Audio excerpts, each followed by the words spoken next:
Bueno, pues tuvimos que parar la temporada en agosto porque me fui a República Dominicana a hacer La Isla para Telemundo. La conduje, estuve fuera 3 meses, regresé apenas este fin de semana y de hecho en septiembre íbamos a develar las 1100, no se pudo porque me fui a grabar La Isla, pero las vamos a develar en enero.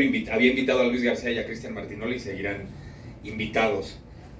Vamos a empezar todo diciembre los viernes con funciones especiales el 25 de diciembre y el 1 de enero, y ya en enero regresamos a hacer 2 funciones por semana. Para eso los invitamos para dar a conocer que regresa El Pelón. Voy a estar haciendo gira por la República y Estados Unidos y todos los jueves y viernes aquí a partir de enero, y en diciembre todos los viernes. Y ahora sí estoy a sus órdenes, todo lo que quieran preguntar.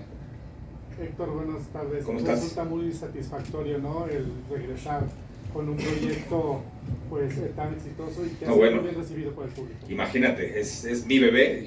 Cuando lo estrené el 20 de septiembre del 2008, yo jamás me imaginé ni siquiera que iba a cumplir 100 representaciones. Yo iba por un contrato de 10 funciones y ahí se acababa mi gusanito y matar el gusano de hacer stand-up comedy. No sabía lo que iba a pasar. Y esto voy a cumplir 18 años este septiembre de hacerlo, y ya llevamos poquitas más de 1100 representaciones. Sí es anormal, sobre todo para alguien que está solo, ¿no? O sea, porque los que cumplen 1000 son Ocesa, Go, todas esas grandes producciones que tienen. Esta sí fue de a poquito yo solito. Sí. Hola, Héctor. ¿Dónde estás? Hola. Hazme así, ya, ok. Bueno, ¿no se escucha? No te escuchas. Bueno, ¿ya está? Ahí estamos. Héctor, en 18 años, justo que dices de esta hora que llevas, ¿ha cambiado algo? Mucho. Digo, ya son 18 años, ya han cambiado temáticas y demás. ¿Y qué te ha dejado justamente este proyecto en lo personal? Pues mira, cuando lo estrené, para empezar, no existía mi hijo Pablo, mis papás todavía vivían, porque además el tema central es cómo nos educaron en la casa. Y a lo largo de 18 años, pues mira, empezó durando 45 minutos. Cuando lo dejé de hacer para hacer Los Locos Suárez en el 2015, El Pelón ya duraba 2:15. Y ahora que lo regresé, cuando lo volví a reescribir, que ya es el recargado, ya incluí todo lo de mi hijo Pablo, ya incluí la edad de mi hija, que es una mujer de 23. Antes nada más hablaba de una niñita de 3 años. Mis papás ya no existen. Entonces sí lo he ido reescribiendo y creo que ahorita está mejor que nunca. Y yo, bueno, después de hacerlo más de 1000 veces, más 400 funciones de Los Locos Suárez, imagínate, después de más de 1500 veces arriba de un escenario haciendo stand-up, no es que sea un dios, pero de la primera vez que lo hice, el 29 de agosto de este año, cuando lo dejé de hacer para irme a República Dominicana, sí hay un avance brutal. O sea, empecé siendo un changarrito, una tiendita, y ahorita ya soy un rascacielos. En lo personal, Sí. te decía que te ha dejado. No, bueno, de entrada, hacerme entender a mí mismo que sí puedo escribir mis proyectos. O sea, porque de ahí vinieron Los Locos Suárez, después Buenos Muchachos con Juan Soler. O sea, puedo escribir mis cosas si gustan, pues. Y la gente las entiende, no nada más las entiendo yo, porque antes yo no enseñaba lo que escribía porque me daba pena. Eso es lo primordial, y lo otro es que me puedo generar a mí mismo mi propio trabajo, porque algo extraño pasa con mi carrera en este país, que haces algo, o sea, bueno, yo hablo de mí, hago algo y de repente pasan 3 años para volver a hacer otra cosa. La última serie que grabé en México fue en el 2017, entonces todo lo tengo que salir a buscar fuera. Entonces, pues imagínate, mientras estoy aquí, si no hay series, si no hay nada más, esto me genera a mí mi propio trabajo, y así me he mantenido a lo largo de 18 años. ¿A qué le atribuyes, Héctor, de que no haya quizás estos proyectos atractivos en televisión? Por un lado que sí soy de las personas que más del 50% dice no, muchas gracias, porque no me gusta. Y el otro 50% deberías de preguntárselo tú a los productores de este país. Héctor, buenos días, enhorabuena, felicidades. Gracias. Por 18.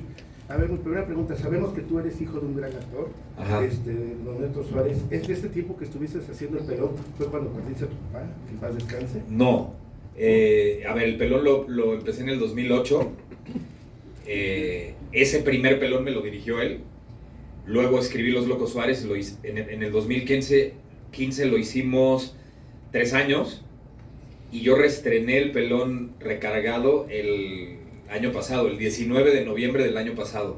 Mi papá ya no estaba aquí. No, por eso, durante el tiempo de 2008 a la fecha me refiero, desde cuando empezaste la obra. O sea, Sí, me perdí. sí, me perdí. Que si en ese lapso perdiste a tu papá de estos 18 años. No, pues, a ver, si llevo 18 años haciéndolo, mi papá murió en el 2020, es obvio que perdí a mi papá. No, que me refiero a que cómo te has sentido. Es que nunca me dijiste cómo te has Es que sentido. no me dejaste, cómo te has sentido y además de todos estos meses. ¿Cómo me he sentido sin mi papá? Solo como la chingada, es horrible. Espantoso, no sé si todos los que están aquí viven sus papás, pero todo el mundo habla de la orfandad cuando eres niño y cuando eres adolescente, no, la orfandad cuando eres un adulto y ya casi de la tercera edad, porque estoy a 2 años, es espantoso, es horrible.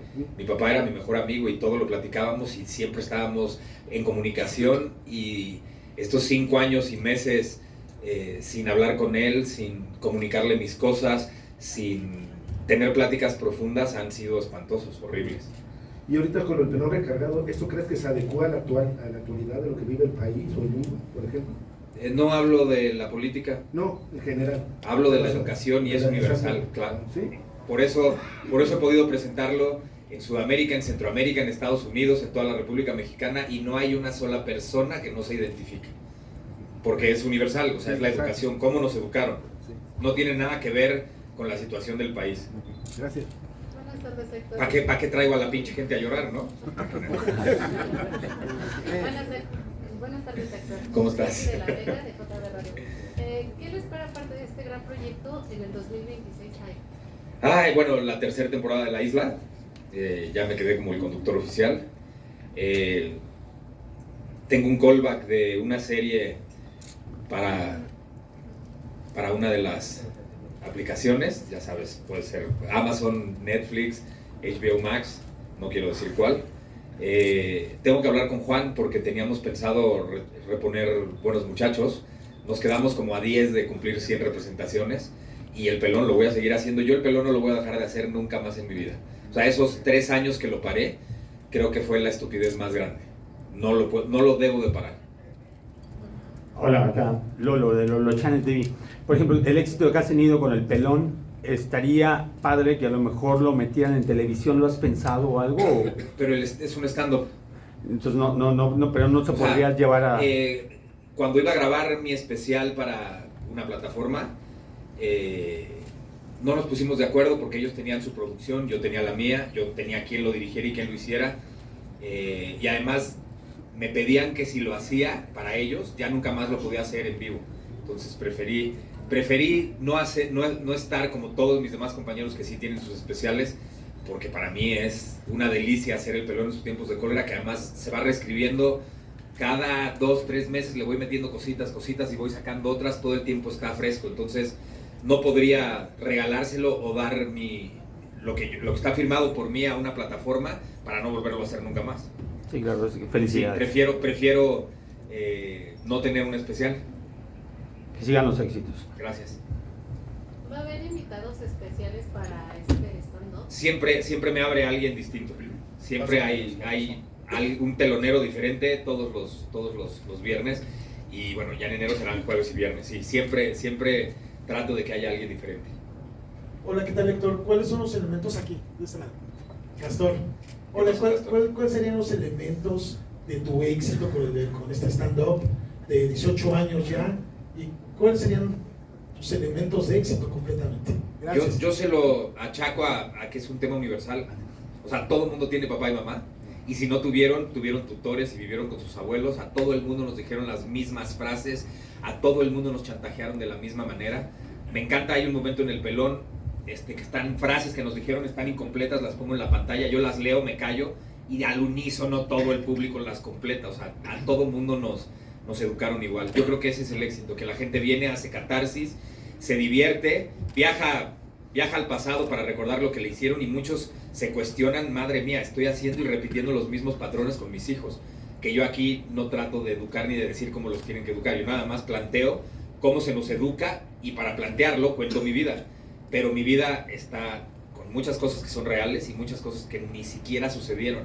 Lo que pasa es que yo no puedo decir, ay, en mi casa no se educaba así, pero en la tuya sí. Entonces yo mejor digo que me hicieron todo lo que les hicieron a todos. Me recuerdo a mi papá, el primer mes en el Café 22, en el 2008, cuando lo estrené, siempre llegaba al final de la función, iba de mesa en mesa a decirle a la gente, oigan, yo nunca le pegué, yo no lo agarré así, como a justificarse. Decía, vale madre, si pasó, no pasó, nosotros sabemos que no, deja que la gente se vaya muerta de la risa de lo que acabamos de hacer. Eso me daba mucha risa. Mi papá se tardó unos 5 años en entender que lo que estabas diciendo no necesariamente tenía que ser verdad. Y ya después, cuando hicimos Los Locos Suárez, como al año y medio de que él llevaba haciendo año y medio stand-up, dijo, si hubiéramos hecho el roast en esta época ya lo hubiera entendido mejor. Sí, cabrón, se enojó el día del roast. O sea, sé que es un humor que como no existía antes en México, y apenas lleva pues 18 años, no estamos muy acostumbrados a ese estilo de comedia. Entonces, aquí Guillermo de Alvarado, hay un antes y un después en tu vida cuando te das cuenta o te enteras que tienes Asperger.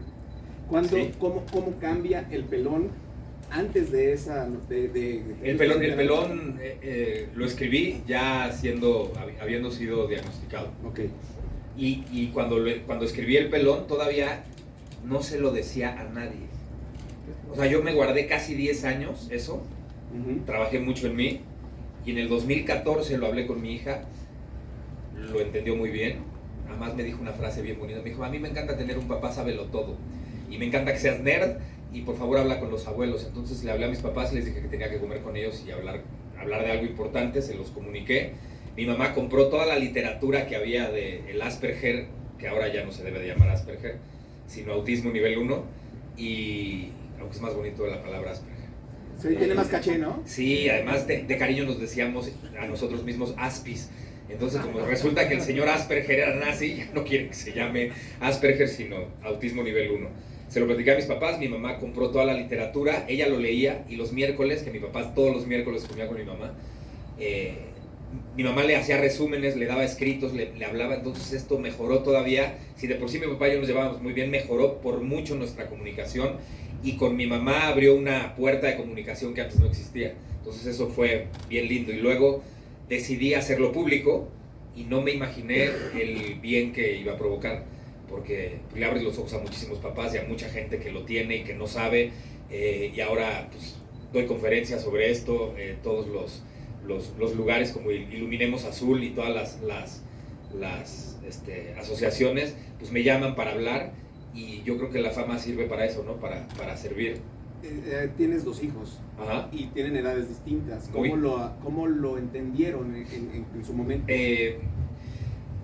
Jimena lo entendió, o sea, ya saben los dos perfecto. Por ejemplo, yo nunca voy a irme a una fiesta a platicar y estar echando desmadre con los papás de los niños. Eso no va a pasar jamás. O sea, nunca voy a llegar a mi hijo a una casa y que pásale a tomar el café. Eso no va a pasar jamás.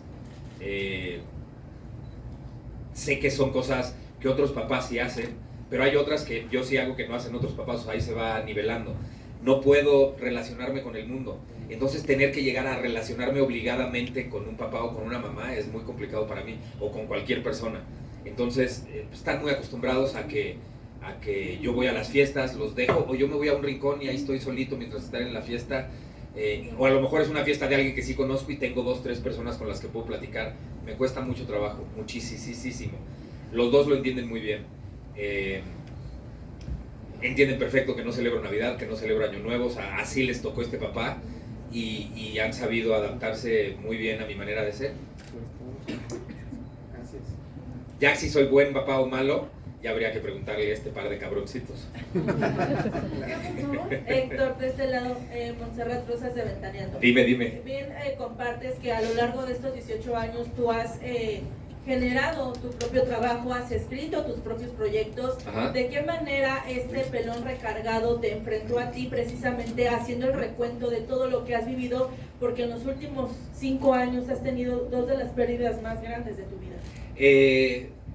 Estaba muy obsesionado con darle un final a mis papás en el pelón en sus tiempos de cólera. Hay un estandopero gringo que se llama Patton Oswalt, que tiene un capítulo en uno de sus stand-ups donde platica la muerte de su esposa y dice que ese no fue el peor día de su vida. El peor día de su vida fue tener que decirle a su hija que se había quedado sin mamá.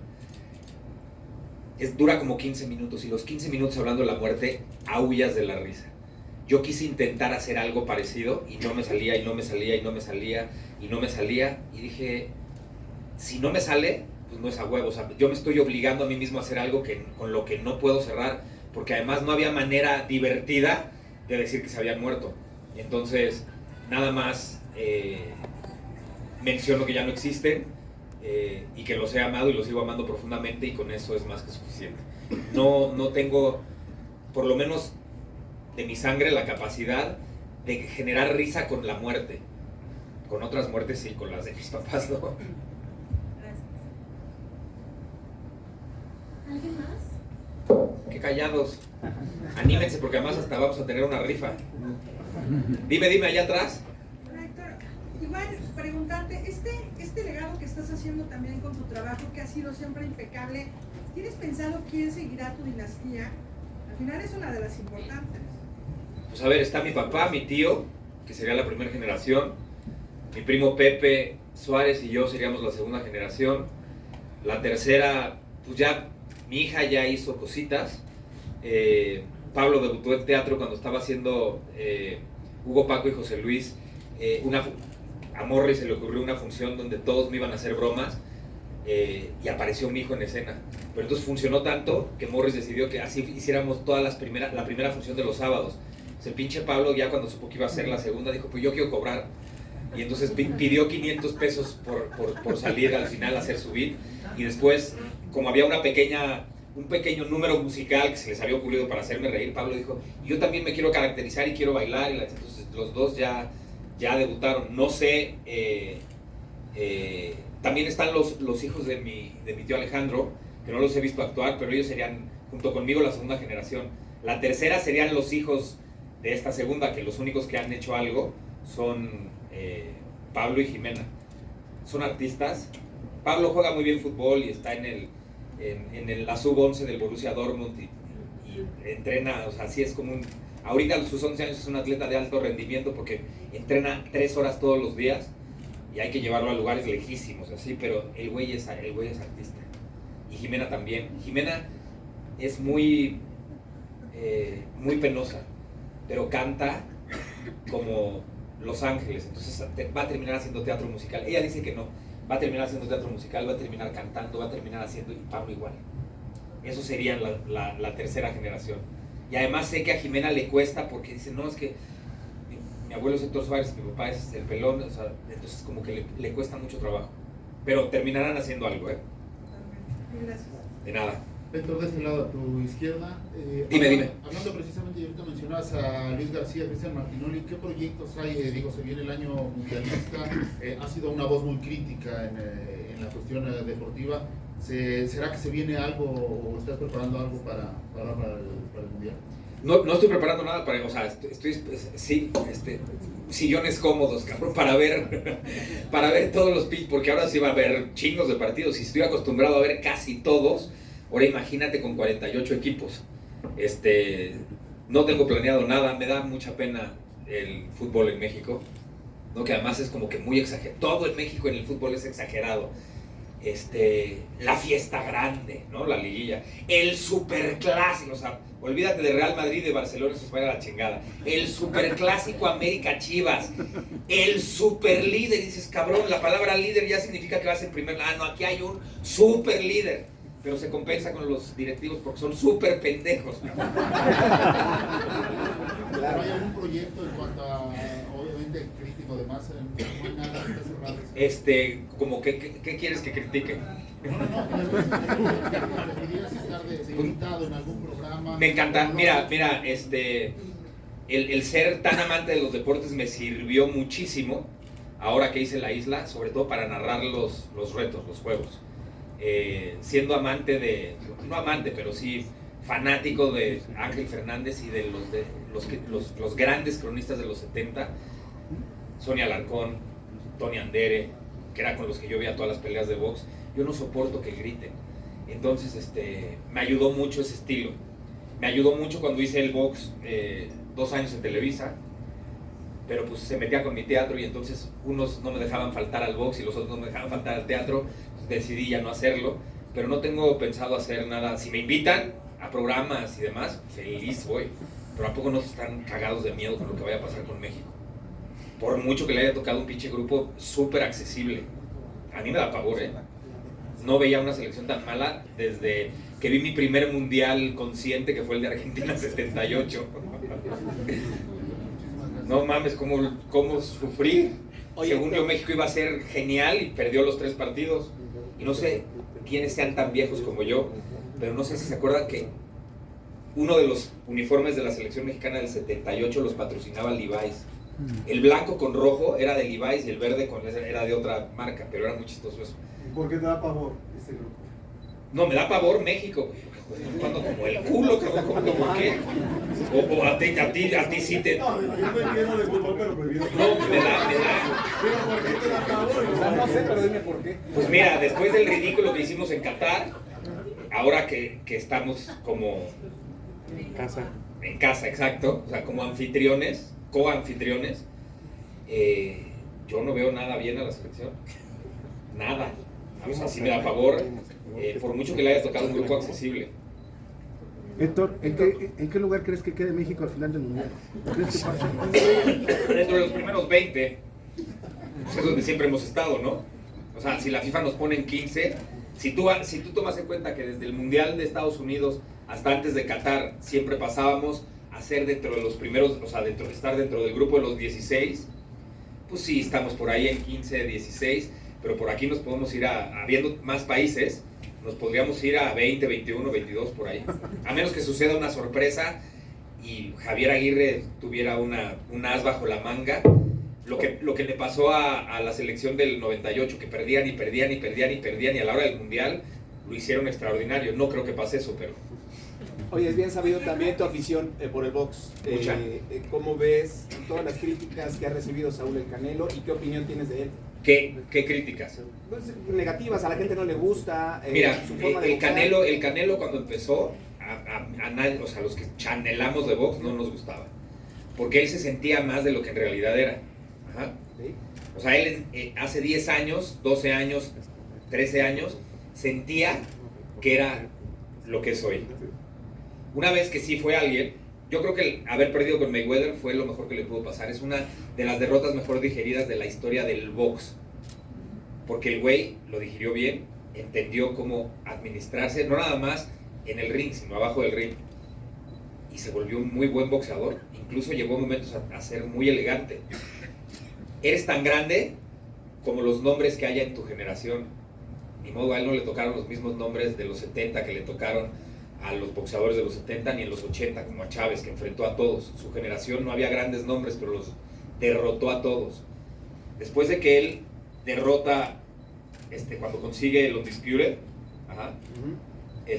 yo creo que ese fue su tope. Él empezó siendo boxeador profesional a los 15. Por supuesto que su caída iba a venir antes. Me parecen horribles las críticas. O sea, yo fui un crítico de él cuando sí había por qué criticarle.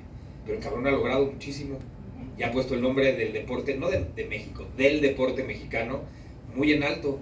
Él es el único mexicano que ha sido undisputed, el único que ha tenido los 4 cinturones de su división, nadie más.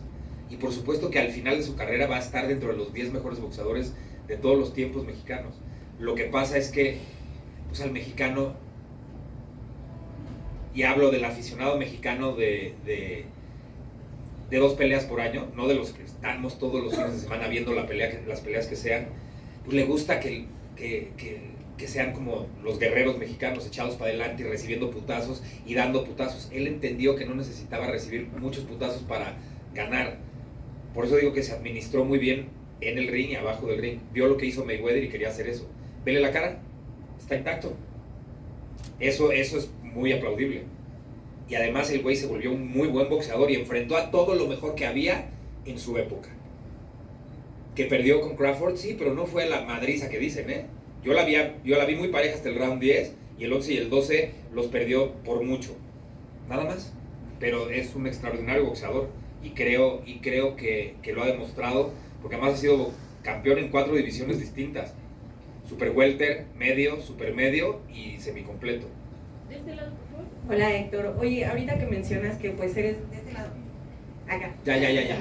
Que eres muy aficionado obviamente y sabemos de las críticas que has generado. ¿En algún momento te gustaría subirte al ring, ahorita que está muy de moda, pues a lo mejor alguna pelea de exhibición y con quién te gustaría ir al ring?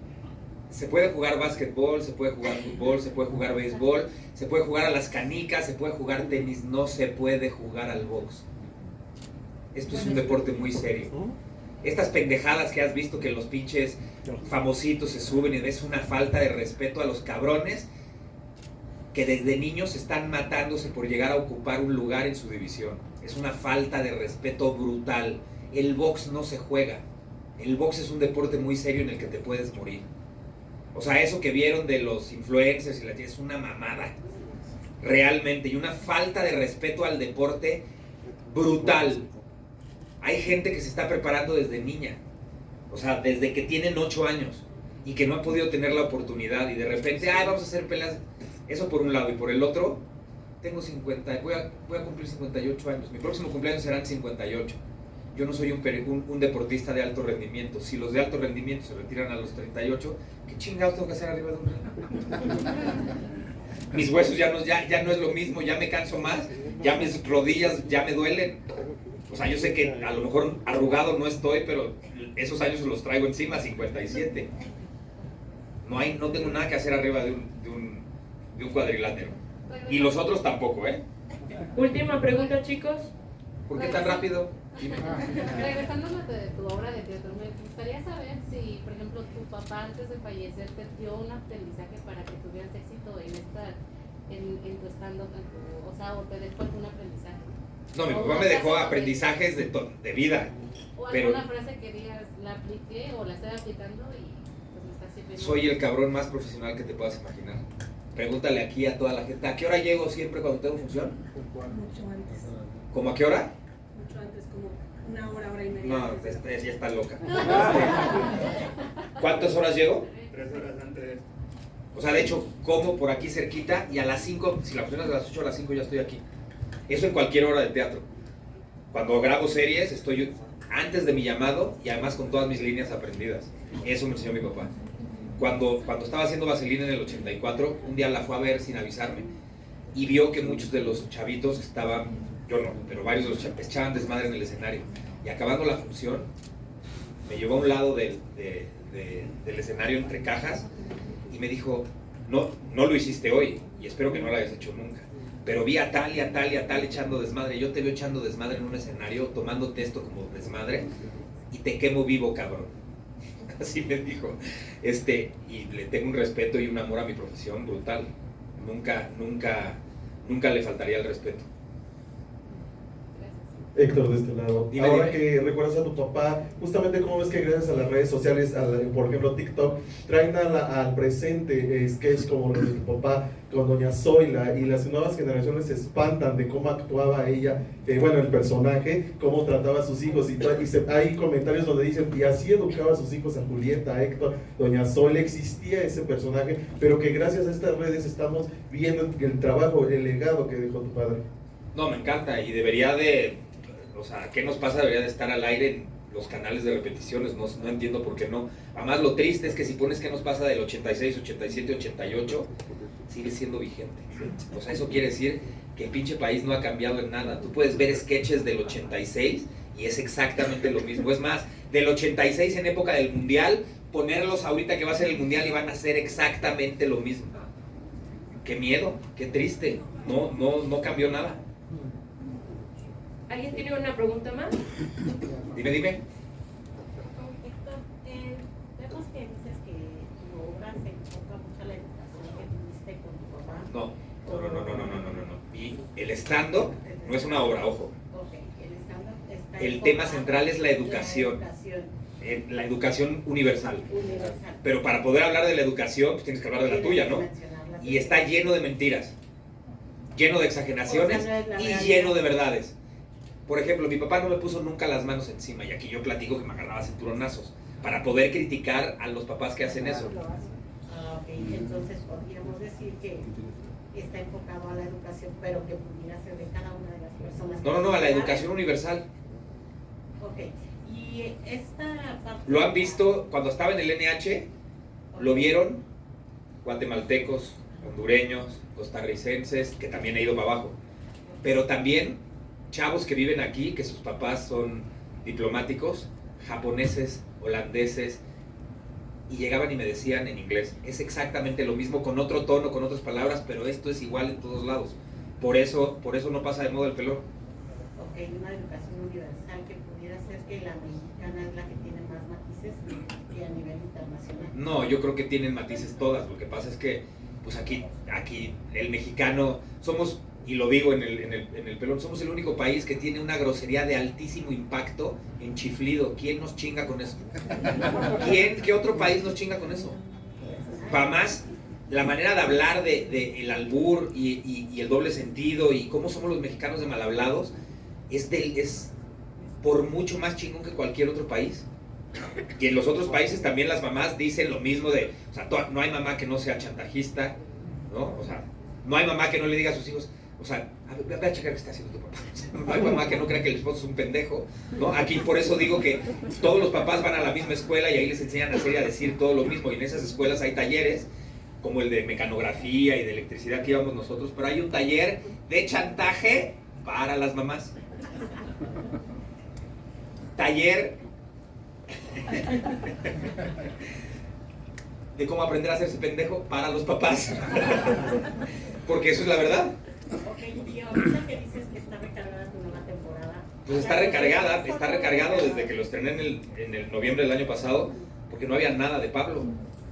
Y mi hija, cuando yo hacía el pelón y hablaba de ella, era una niña de 3, 4, 5 años, hoy es una mujer de 23, y además ya viaja con el novio, y se me van a Europa, entonces imagínate todo lo que hay por decir, y por supuesto que lo digo. Y luego Pablo y estas generaciones, yo no sé, ustedes si han convivido con niños de 11, 12, la pinche música que escuchan.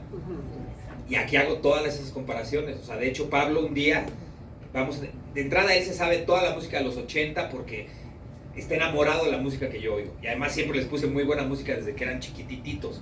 Pero pues tiene 12 años y le gusta oír en el coche la música que oye con sus amigos. Pues vamos en el coche y me dice, papá, ¿puedo poner mi iPad? Le digo, pon tu música, cabrón. Y de repente empiezo a oír una pinche canción que la letra dice, mami, quiero la combi completa, chocha, culo y teta. Chocha, culo y teta. Y Pablo cantando y la chingada. Y al final se me queda viendo el güey así muy como dice, ¿qué? ¿A poco también cuando tenías mi edad ya sabías lo que era la chocha, el culo y la teta?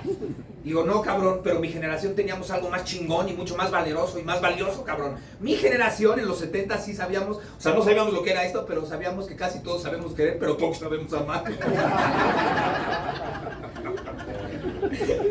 ¿Podemos traer niños?